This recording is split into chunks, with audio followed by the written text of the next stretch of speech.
जी news चॅनलमध्ये सर्व प्रेक्षकांचं हार्दिक स्वागत। ताज्या घडामोडी पाहण्यासाठी जी न्यूज चॅनलला सबस्क्राइब करा। तुमच्या मुलांच्या उज्ज्वल भविष्यासाठी शोधत आहात का सर्वोत्तम शाळा? होय, कर्जतमधील कोटा मेंटॉर्स माध्यमिक व उच्च माध्यमिक विद्यालय आणि शरदचंद्र पवार इंटरनॅशनल स्कूल शिक्षणातील एक विश्वासार्ह नाव। नर्सरी पासून स्टेट बोर्ड आणि CBSE पर्यंत दर्जेदार शिक्षण, अनुभवी शिक्षक आणि आधुनिक सुविधा, खास AI आधुनिक शिक्षण या ठिकाणी उपलब्ध झालेलं आहे। नीट परीक्षेत बायोलॉजी विषयात देशात प्रथम क्रमांक, दरवर्षी IIT, GMAINS ॲडव्हान्स, CET मध्ये विद्यार्थ्यांना घवघवीत यश। आजच संपर्क करा 94 20 63 85 13 व 80 87 87 98 32। कोटा मेंटॉर्स आणि शरदचंद्र पवार इंटरनॅशनल स्कूल कर्जत, तुमच्या विश्वासाची एकमेव शाळा। कर्जत तालुक्यातील आळसुंद येथील शेतकऱ्याच्या जमिनीबाबत कथित बनावट कागदपत्रांच्या आधारे बोगस खरेदी खत करून फसवणूक झाल्याची गंभीर आरोप या ठिकाणी करण्यात आले आहे। या प्रकरणाची सखोल चौकशी करून संबंधितांवर फौजदारी गुन्हा दाखल करावा, तसेच शेतकऱ्याची जमीन परत मिळवून द्यावी अशी मागणी थेट नोंदणी महानिरीक्षक तथा दुय्यम निबंधक महाराष्ट्र राज्य पुणे यांच्याकडे केली आहे। आळसुंद तालुका कर्जतील शेतकरी केरू यशवंत आडाव यांनी ही लेखी तक्रार नोंदणी महानिरीक्षक यांच्याकडे केली असून यामध्ये त्यांनी म्हटलं आहे की गट क्रमांक 605 मधील त्यांच्या जमिनीबाबत त्यांनी या ठिकाणी गंभीर आरोप केले आहेत। यामध्ये त्यांनी म्हटलं आहे की या गटामध्ये चुलते दिनकर बाजी आडाव यांच्या नावावर क्षेत्र होते, त्यामध्ये त्यांचे वडील येसा बाजी आडाव यांचा भाऊ हिस्सा 6 एकराचा होता। संबंधित जमिनीतील वारसांचा हिस्सा विचारात न घेता तसेच आवश्यक महसुली नोंद व उतार्याशिवाय कथित बोगस खरेदी करत तयार केल्याचा दावा श्री आडाव यांनी केला आहे। या संदर्भात तक्रारीमध्ये त्यांनी विविध पुरावे देखील दिले असून याबाबत तात्काळ कारवाई करावी। कर्जत आणि आहिल्यानगर येथील संबंधित विभागाचे अधिकारी राजकीय दबावापोटी कारवाई करत नसल्याचे देखील आडाव यांनी म्हटले आहे। या संदर्भात गुन्हा दाखल करून जमीन परत मिळावी अशी मागणी देखील केरू आडाव यांनी केली आहे। पाहूया या संदर्भात बोलताना केरू आडाव काय म्हणाले ते आपण या ठिकाणी पाहूया। केरू यशवंत आडाव, राहणार आळसुंदे तालुका कर्जत। माझी जमीन 605 गट नंबर आळसुंदा येथील चुकीचे कागद तयार करून, बोगस कागद तयार करून 4 एकर जमीन हडप केली आणि मी सर्वत्र तक्रार करून IGR ऑफिसला पुण्याला तक्रार केली। मी बऱ्याच वेळा निवेदन दिले, काल दिले। नोंदणी महानिरीक्षक दुय्यम निबंधक नोंदणी विभाग महाराष्ट्र राज्य पुणे चुकीचे कागदपत्र तयार करून बोगस खरेदी केली असून त्यांच्यावर गुन्हा दाखल करण्याबाबत अर्जदार केरू यशवंत आडाव, तालुका कर्जत, जिल्हा अहिल्यानगर।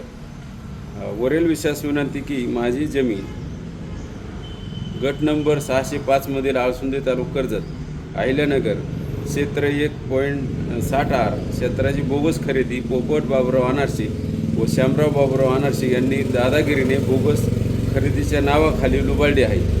सदर गट नंबर 605 मधील सर्व क्षेत्र माझे चुलते दिनकर बाजी आडाव यांच्या नावावर होते व यातील माझ्या वडिलांचा भाऊ हिस्सा यसा बाजी आडाव वडील यांचा 6 एकराचा होता, परंतु पुढऱ्याच्या मदतीने माझ्या वडिलांचे वाटप न करता 4 एकर जमीन खरेदी केली। सदर खरीद खताला 8/7/12 उतारा नाही। बोगस खरेदी करताना पोपट बाबुराव अनारसे व श्यामराव बाबुराव अनारसे हे दोघेही हजर नव्हते व माझे वडीलही हजर नव्हते। माझ्या वडिलांचा अंगठा आहे, परंतु त्यांनी सही बोगस केली, म्हणजे जे खरेदी करणं यांची यसा बाजी आडाव यांची डुप्लिकेट सही केलेली आहे। विशेष म्हणजे 6 एकराची वाटणी असताना 4 एकराचे बोगस रेकॉर्ड केले असून या संदर्भात सर्वात गंभीर बाब म्हणजे 23 एकरातून म्हणजे मूळ मालक यांच्या उतार्यातून 4 एकर जमीन वजा झालेली नाही। याचाच अर्थ असा होतो की सदरची खरेदी खत वर्षेवर असून ते पूर्णपणे बोगस आहे। तरी पोपट बाबुराव अनारसे व श्यामराव बाबुराव अनारसे यांच्यावर रजिस्ट्रार ऑफिसला खोटी कागदपत्रे दिली व फसवणूक केली म्हणून त्यांच्यावर 420 प्रमाणे केस दाखल करावी ही विनंती व माझी जमीन मला नुकसान भरपाई सहित परत मिळावी ही विनंती. सदरचे जिल्हा सहनिबंधक अहिल्यानगर व दुय्यम निबंधक कर्जत यांच्यावर पुढऱ्यांचा राजकीय दबाव येत असल्यामुळे ते केस करण्यास धादावत नाहीत. तरी आपण आपल्या पद्धतीनं त्यांना आदेश द्यावा ही विनंती. ठोस असे निर्णय घेणार. राजकीय दबावापोटी, राजकीय वजनापोटी याने पैसे देऊन म्हणा, दाब देऊन म्हणा, नेते मंडळी ते गुन्हा दाखल होऊ देत नाहीत. तर माझी अशी मागणी, कसल्याही परिस्थितीत फसवणुकी 420 गुन्हा दाखल झाला पाहिजे.